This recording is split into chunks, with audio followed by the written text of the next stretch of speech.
ஹல்லேலூயா.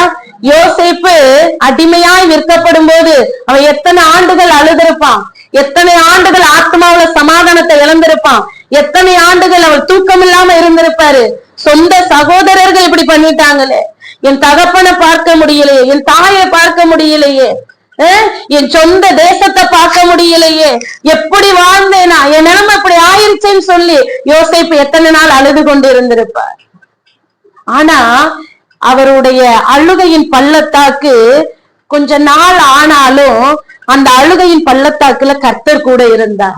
ஹல்லேலூயா. யோசேப்போடு சிறைச்சாலையில யார் இருந்தது? கர்த்தர் இருந்தார். போத்திபாருடைய வீட்டுல யோசேப்போடு யார் இருந்தது? முடிவு எப்படிதான் இருந்துச்சு? ஆமென். ஹல்லேலூயா. அந்த தேசங்கள் அழியாதபடிக்கு காக்கக்கூடிய ஒரு அபிஷேகம் யோசேப்புக்குள்ள இருந்தது. அற்பமா என்றாங்களா, உதாசீனமா பாக்குறாங்களா? கர்த்தர் உங்களுக்குள்ள ஒரு விசேஷமான அழைப்பை வைத்திருக்கிறார். ஹல்லேலூயா. சூழ்நிலையை பார்த்து நம்மளை என்ன செய்யக்கூடாது? நம்ம யாரையும் நிர்ணயிக்கவே கூடாது.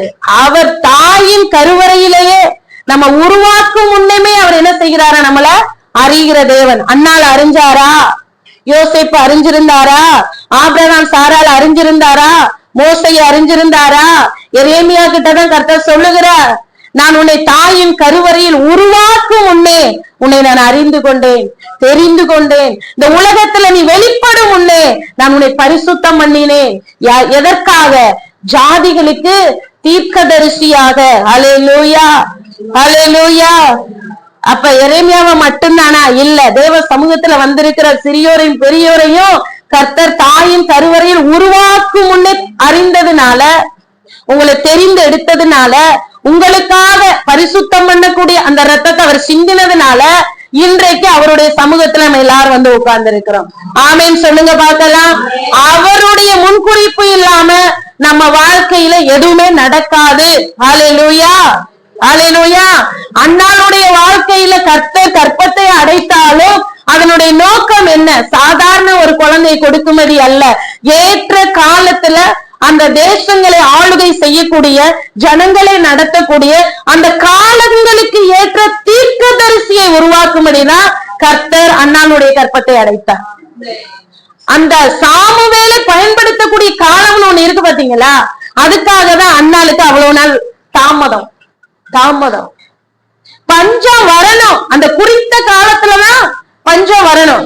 அது வரைக்கும் தான், அந்த காலம் வரைக்கும் தான் யோசேப்பு சிறைச்சாலையில இருக்கணும், போத்திபாருடைய வீட்டுல இருக்கணும். அதுக்கு முந்தவும் மாட்டார், அதற்கு பிந்தவும் மாட்டார். நம்மளை கொண்டு கரெக்டான நேரத்துல எங்க நிறுத்தணுமோ அந்த இடத்துல நிறுத்தக்கூடிய காலத்துக்கு ஏற்றார்வாரு கர்த்தர் நம்மளை என்ன செய்வா? பலப்படுத்தி, உருவாக்கி, உயிர்ப்பித்து டக்குன்னு என்ன பண்ணிடுவாரு? அந்த பாத்திரமாக அந்த இடத்துல பயன்படுத்துவார். சில நன்மை தடையாகுதுன்னா அந்த ஏற்ற நேரம் வரணும். கர்த்தருக்கு காத்திருக்கிறவர்கள் புது பலன் அடைந்து செட்டைகளை அடித்து உயர எழும்புவார்கள். அவர்கள் ஒருபோது வெட்கப்பட்டு போவதே இல்லை. உங்க ஜெபம் நீண்ட நாள தாமதிக்குதுன்னா நீங்க ஜெபித்ததை விட அதிகமா கொடுக்க போறார். ஹல்லேலூயா. ஹல்லேலூயா.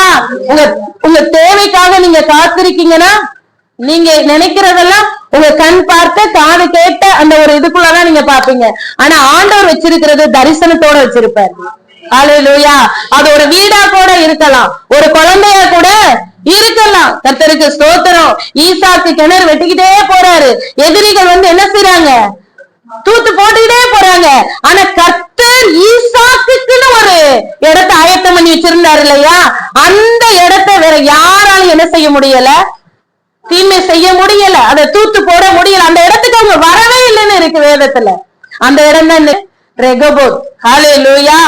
ஹல்லேலூயா. ஏன் அத்தனை கிணறுகளை வெட்டும் போதெல்லாம் எதிராளிகள் வந்து அதை தடை செஞ்சாங்க?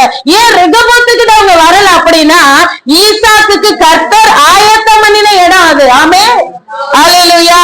நீங்க சொந்த முயற்சியில சில காரியத்தை செய்ய நீங்க நினைக்கலாம், ஆனா அது தடைபடுதுன்னா நீங்க சோர்ந்து போகாதீங்க. கர்த்தர் அவருடைய கரத்தினாலே காரியங்களை வாய்க்க பண்ண விரும்புகிறார். ஆமென். அவருக்கான நேரம், அவருக்கான காலம், அவர் குறித்த காரியம் நிறைவேறும் வரைக்கும் அவர் பொறுமையோடு காத்திருக்கிறார். நீங்க மட்டும் காத்திருக்கல, நான் மட்டும் காத்திருக்கல, நம்ம ஜெபம் நிறைவேறும்படி நீங்க மட்டும் காத்திருக்கல, நான் மட்டும் காத்திருக்கல, வாக்குத்தத்தம் நிறைவேறும்படி நீங்க மட்டும் காத்திருக்கல, நான் மட்டும் காத்திருக்கல. ஜெபத்தை கேட்கிறவர் காத்து கொண்டிருக்கிறார், வாக்குரைத்தவர் காத்து கொண்டிருக்கிறார். அந்த நேரம் எப்ப வரும், என் பிள்ளைக்கு சொன்னதை செய்யும்படிக்கு அந்த நேரம் எப்ப வரும் சொல்லி அவர் வெயிட் பண்ணிக்கிட்டே இருக்கிறார். ஹல்லேலூயா.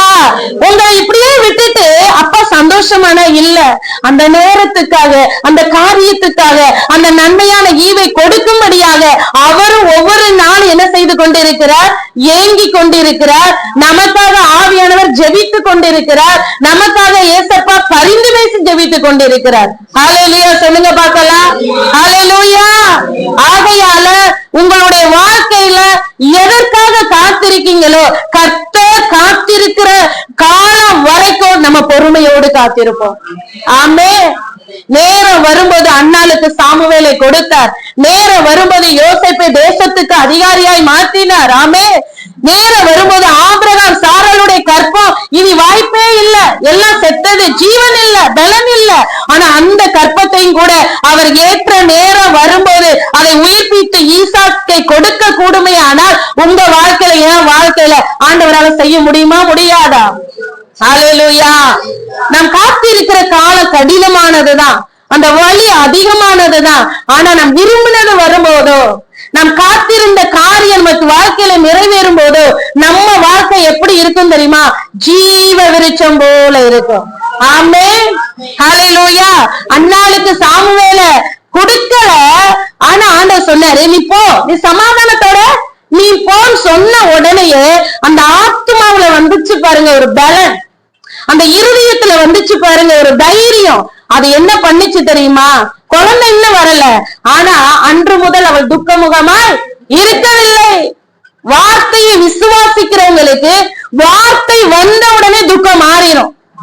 நன்மை வந்துருச்சுன்னு அர்த்தம். ஆமே.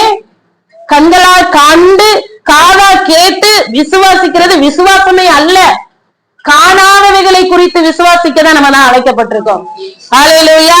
பரலோகத்தை நம்ம பார்க்கல, ஆனா பரலோகம் இருக்குன்னு நம்ம என்ன செய்யறோம்? விசுவாசிக்கிறோம். உங்க வாழ்க்கையில எது இல்ல, நடக்குமா நடக்காதா, கிடைக்குமா கிடைக்காதா? நான் சொல்றேன், நீங்க விசுவாசித்தால் தேவனுடைய மகிமையை காண்பீர்கள்.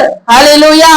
விசுவாசத்தினால் நாம அழைக்கப்பட்டு இருக்கிறோம், விசுவாசம் உள்ளவர்களாய் வாழ அழைக்கப்பட்டு இருக்கிறோம். காத்திருப்பின் காலத்துல என்ன நடக்கும் தெரியுமா? விசுவாசம் பெருகும். ஹல்லேலூயா. அத்தனை வருஷம் காத்திருந்த ஆபிரகாமுக்கு ஈசாக்க கொடுத்துட்டு ஆண்டவர் பலியிட சொல்லும் போது தன் மனைவியினிடத்துல கூட ஆபிரகாம் சொல்லாம அந்த மோரியா மலை மீது தன் மகனை அழைத்து கொண்டு போனார். காரியம் என்ன தெரியுமா? அந்த 25 வருஷத்துல அப்படிப்பட்ட விசுவாசத்துக்குரிய தகப்பனாய் தேவன் உருவாக்கி இருக்கிறார். ஹல்லேலூயா. யோசேப்பு வாழ்க்கையில குழியில போட்டு மனசாட்சியே இல்லாம அடிமையாய் விட்டுட்டு போனாங்க பாத்தீங்களா? அவர்களை சந்திக்கும் போது பழி வாங்கக்கூடிய எண்ணமே இல்லாத அளவிற்கு ஒரு தேவனுக்கு பிரியமான ஒரு மகனாய் உருவாக்குறதுக்கு தான் 13 வருஷம் யோசேப்புடைய வாழ்க்கையில டிலே ஆனது. ஹல்லேலூயா. நம் நன்மைக்காக காத்திருக்கிறோம், ஆனா அந்த நன்மையை பெற்றுக்கொள்ளக்கூடிய அந்த பலன், அந்த தகுதி, அதற்குரிய பாத்திரமாய் தேவன் உருவாக்கிதான் நம்ம கையில கொடுப்பார். ஆமென் சொல்லுங்க பார்க்கலாம். அவர் உருவாக்காம உங்க கையில எதையுமே என்ன செய்ய மாட்டார்? கொடுக்கவே மாட்டார், கொடுக்க மாட்டார். ஏன்னா அதனுடைய வேல்யூ தெரியாது. இன்னைக்கு காத்திருந்து குழந்தை பெத்துக்கிறாங்க பாத்தீங்களா? அந்த குழந்தை மேல எப்படி இருப்பாங்க யோசிச்சு பாருங்க. கண்ணு கருத்துமா இருப்பாங்க, ரொம்ப கவனமா இருப்பாங்க. ஆனா ஜெபிக்காமலேயே, எதிர்பார்க்காமலேயே குழந்தை பிறக்கிறதுனாலதான் இன்னைக்கு நிறைய பேர் என்ன செய்யறாங்க? குழந்தைகளை கொல்லக்கூடிய அளவிற்கு அவங்க இருதயம். ஏன்? அந்த அளவுக்கு அவங்க உருவாக்கப்படல, அந்த அளவுக்கு அவங்க தகுதியாக்கப்படல. இன்னைக்கு என்னுடைய வாழ்க்கையில சில பாதைகள், நன்மைகள் அடைப்படுது, சில வாசல்கள் அடைப்படுதுன்னா நான் விசுவாசிக்கிறேன், என்னை குறித்த தேவ திட்டம் நிறைவேறுவதற்கு என்னை அதற்குரிய தகுதியுள்ள பாத்திரமாய் தேவன் உருவாக்கி கொண்டிருக்கிறார். ஆமென் சொல்லுங்க பார்க்கலாம். ஏன் என் ஜெபம் இன்னும் கேட்கப்படல? கேட்கப்படாம இல்ல, கர்த்தர் என் ஜெபத்தை கேட்கிறவர். ஆனா என்னை உருவாக்கும்படி, உறுதிப்படுத்தும்படி, தகுதிப்படுத்தும்படி அவர் என்ன செய்யறார்? காத்திருக்கிறார், காத்திருக்கிறார். ஹல்லேலூயா. இந்த வானம் பூமி மரம் செடி கொடி எல்லாவற்றையும் வார்த்தையை சொல்லி சொல்லி உருவாக்கிட்டாரு. ஆனா அந்த மனுஷனை மட்டும்தான் அவருடைய வார்த்தையினால உருவாக்க முடியல. வானம் உண்டாகட்டும், உண்டாயிருச்சு. பூமி உண்டாகட்டும், உண்டாயிருச்சு. உலகத்துல இருக்கிற அனைத்தும் அவர் சொல்ல சொல்ல சொல்ல எல்லாம் உண்டானது. ஆனா இன்றைக்கு கர்த்தர் நமக்கு எத்தனையோ காரியங்களை வார்த்தை மூலமாய் பேசுகிறார், எச்சரிப்பாய் பேசுகிறார், தீர்க்க தரிசனமாய் பேசுகிறார். ஆனா அந்த வார்த்தைக்குரியவங்களை நம்ம மாறுறோமா? வார்த்தை வரும்போது ஆமீன் சொல்றோம்ல, இந்த வார்த்தை எனக்கானது, இதற்குரிய பாத்திரமாய் நான் மாறணும்னு நான் நினைக்கிறேனா? ஆனா ஐந்தறிவு உள்ள அந்த மரம் செடி கொடி எல்லாம் ஆண்டவர் எப்படி சொன்னாரோ அப்படியே உருவாயிருச்சு. நம்ம வாழ்க்கையில அது டிலே ஆகுறது காரணம் வருஷந்தோறும், நாள்கள் தோறும், வாரந்தோறும், நிமிடந்தோறும் அவர் பேசியும் அந்த வார்த்தைக்குரியவங்களாய் நான் மாறாம, சிந்திக்காம, செயல்படாம, ஜெபிக்காம, அர்ப்பணிக்காம, கீழ்ப்படியாம இருக்கிறதுனாலதான் நன்மைகள் டிலே ஆகிக்கிட்டே இருக்கு. அல்லேலூயா.